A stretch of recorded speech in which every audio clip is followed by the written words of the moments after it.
की शरीयत पर नहीं चलेंगे। हम जिस दलदल में हमारे मुल्क को फंसा दिया है इन चोरों ने और अमेरिका के गुलामों ने, जिन कर्जों में जिस तरह इन्होंने हमारी कौम मकरूज कर दी, हम इससे सिर्फ एक तरह निकल सकते हैं कि हम वापस उन असूलों की तरफ जाएं जिन असूलों पे मेरे नबी सल्लल्लाहु अलैहि वसल्लम ने मदीना की रियासत को खड़ा किया था।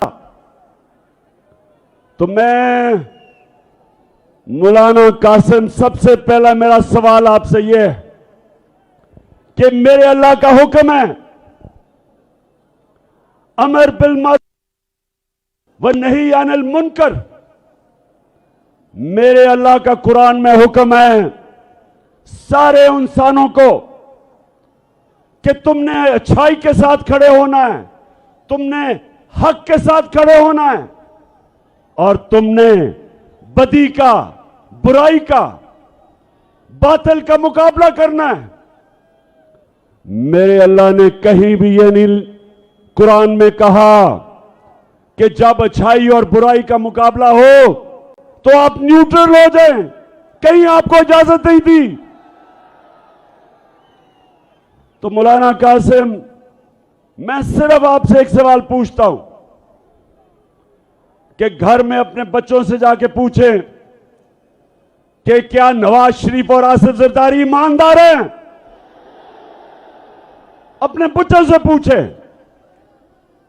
अपने घर वालों से पूछें कि क्या तुम गवाही दे सकते हो कि ये जो 30 साल से मुल्क को लूट रहे हैं, ये दो खानदान, पूछें इनसे, अपने बच्चों से पूछें, दिल पे हाथ रख के बताएं कि क्या ये दो खानदान ईमानदार हैं? बताओ, मर्दान बताओ। 30 साल से ये मुल्क को लूट रहे हैं। 26 साल पहले मैं सियासत में सिर्फ एक वजह से आया था। 26 साल पहले मैं इनकी चोरी और करप्शन, जो मुल्क को कंगाल करके मकरूज कर रहे थे, यहां का पैसा चोरी करके मुल्क से बाहर लेके जा रहे थे, इसलिए मैं सियासत में आया था और इसलिए आया था।